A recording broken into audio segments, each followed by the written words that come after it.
पाप मोचनी एकादशी का महत्व। अर्जुन ने भगवान श्री कृष्ण से कहा, हे मधुसूदन, आपने फाल्गुन मास के शुक्ल पक्ष की एकादशी अर्थात आमल की एकादशी के बारे में विस्तार पूर्वक बतलाया। चैत्र माह के कृष्ण पक्ष में आने वाली एकादशी का क्या नाम है तथा उसकी विधि क्या है? कृपा करके आप मेरी बढ़ती हुई जिज्ञासा को शांत करें। भगवान श्री कृष्ण ने कहा, हे अर्जुन, चैत्र मास के कृष्ण पक्ष की एकादशी को पाप मोचनी एकादशी के नाम से जाना जाता है। एक बार की बात है, पृथ्वीपति राजा मांधाता ने लोमश ऋषि से यही प्रश्न किया था जो तुमने मुझसे किया है। अथ जो कुछ भी ऋषि लोमश ने राजा मांधाता को बतलाया वही मैं तुमसे कह रहा हूँ। राजा मांधाता ने धर्म के गुह्यतम रहस्यों के ज्ञाता महर्षि लोमश से पूछा, हे ऋषिश्रेष्ठ, मनुष्य के पापों का मोचन किस प्रकार संभव है? कृपा कर कोई ऐसा सरल उपाय बताएं जिससे सभी को सहज ही पापों से छुटकारा मिल जाए। पाप मोचनी एकादशी व्रत कथा। महर्षि लोमश ने कहा, हे नृपति, चैत्र मास के कृष्ण पक्ष की एकादशी का नाम पापमोचनी एकादशी है। उसके व्रत के प्रभाव से मनुष्यों के अनेक पाप नष्ट हो जाते हैं। मैं तुम्हें इस व्रत की कथा सुनाता हूँ, ध्यान पूर्वक श्रवण करो। प्राचीन समय में चैत्ररथ नामक एक वन था। उसमें अप्सराएं किन्नरों के साथ विहार किया करती थीं।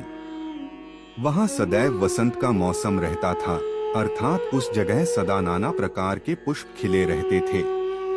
कभी गंधर्व कन्याएं विहार किया करती थीं, कभी देवेंद्र अन्य देवताओं के साथ क्रीड़ा किया करते थे। उसी वन में मेधावी नाम के एक ऋषि भी तपस्या में लीन रहते थे। वे शिवभक्त थे। एक दिन मंजुघोषा नामक एक अप्सरा ने उनको मोहित कर उनकी निकटता का लाभ उठाने की चेष्टा की, इसलिए वह कुछ दूरी पर बैठ वीणा बजाकर मधुर स्वर में गाने लगी। उसी समय शिव भक्त महर्षि मेधावी को कामदेव भी जीतने का प्रयास करने लगे। कामदेव ने उस सुंदर अप्सरा के भ्रू का धनुष बनाया, कटाक्ष को उसकी प्रत्यंचा बनाई और उसके नेत्रों को मंजुघोषा अप्सरा का सेनापति बनाया। इस तरह कामदेव अपने शत्रु भक्त को जीतने को तैयार हुआ। उस समय महर्षि मेधावी भी युवावस्था में थे और काफी हृष्ट पुष्ट थे। उन्होंने यज्ञोपवीत तथा दंड धारण कर रखा था। वे दूसरे कामदेव के समान प्रतीत हो रहे थे। उस मुनि को देखकर कामदेव के वश में हुई मंजुघोषा ने धीरे धीरे मधुर वाणी से वीणा पर गायन शुरू किया, तो महर्षि मेधावी भी मंजुघोषा के मधुर गाने पर तथा उसके सौंदर्य पर मोहित हो गए। वह अप्सरा मेधावी मुनि को कामदेव से पीड़ित जानकर उनसे आलिंगन करने लगी। महर्षि मेधावी उसके सौंदर्य पर मोहित होकर शिव रहस्य को भूल गए और काम के वशीभूत होकर उसके साथ रमण करने लगे। काम के वशीभूत होने के कारण मुनि को उस समय दिन रात का कुछ भी ज्ञान न रहा और काफी समय तक वे रमण करते रहे। तदुपरांत मंजुघोषा उस मुनि से बोली, हे ऋषिवर, अब मुझे बहुत समय हो गया है, अतः स्वर्ग जाने की आज्ञा दीजिए। अप्सरा की बात सुनकर ऋषि ने कहा, हे मोहिनी, संध्या को तो आई हो, प्रातःकाल होने पर चली जाना। ऋषि के ऐसे वचनों को सुनकर अप्सरा उनके साथ रमण करने लगी। इसी प्रकार दोनों ने साथ साथ बहुत समय बिताया। मंजुघोषा ने एक दिन ऋषि से कहा, हे विप्र, अब आप मुझे स्वर्ग जाने की आज्ञा दीजिए। मुनि ने इस बार भी वही कहा, हे रूपसी, अभी ज्यादा समय व्यतीत नहीं हुआ है, कुछ समय और ठहरो। मुनि की बात सुन अप्सरा ने कहा, हे ऋषिवर, आपकी रात तो बहुत लंबी है। आप स्वयं ही सोचिए कि मुझे आपके पास आए कितना समय हो गया। अब और ज्यादा समय तक ठहरना क्या उचित है? अप्सरा की बात सुन मुनि को समय का बोध हुआ और वह गंभीरता पूर्वक विचार करने लगे। जब उन्हें समय का ज्ञान हुआ कि उन्हें रमण करते 57 वर्ष व्यतीत हो चुके हैं, तो उस अप्सरा को वह काल का रूप समझने लगे। इतना ज्यादा समय भोगविलास में व्यर्थ चला जाने पर उन्हें बड़ा क्रोध आया। अब वह भयंकर क्रोध में जलते हुए उस तप नाश करने वाली अप्सरा की तरफ भ्रिकुटी तानकर देखने लगे।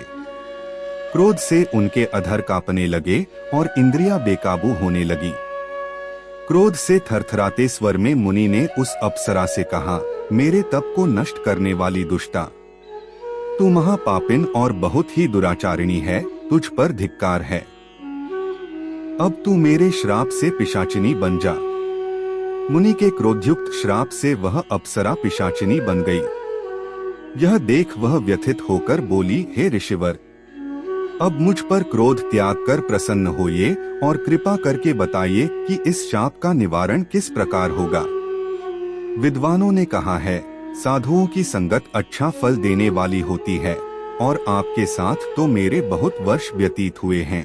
अतः अब आप मुझ पर प्रसन्न हो जाइए, अन्यथा लोग कहेंगे कि एक पुण्य आत्मा के साथ रहने पर मंजुघोषा को पिशाचिनी बनना पड़ा। मंजुघोषा की बात सुनकर मुनि को अपने क्रोध पर अत्यंत ग्लानि हुई, साथ ही अपनी अपकीर्ति का भय भी हुआ।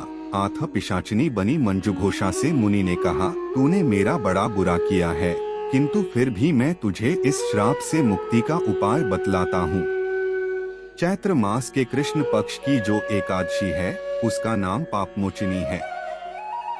उस एकादशी का उपवास करने से तेरी पिशाचिनी की देह से मुक्ति हो जाएगी। ऐसा कहकर मुनि ने उसको व्रत का सब विधान समझा दिया। फिर अपने पापों का प्रायश्चित करने के लिए वे अपने पिता च्यवन ऋषि के पास गए। च्यवन ऋषि ने अपने पुत्र मेधावी को देखकर कहा, हे पुत्र, ऐसा क्या किया है तूने कि तेरे सभी तप नष्ट हो गए हैं, जिससे तुम्हारा समस्त तेज मलिन हो गया है। मेधावी मुनि ने लज्जा से अपना सिर झुकाकर कहा, पिताश्री, मैंने एक अप्सरा से रमण करके बहुत बड़ा पाप किया है। इसी पाप के कारण संभवतः मेरा सारा तेज और मेरे तप नष्ट हो गए हैं। कृपा करके आप इस पाप से छूटने का उपाय बतलाइए।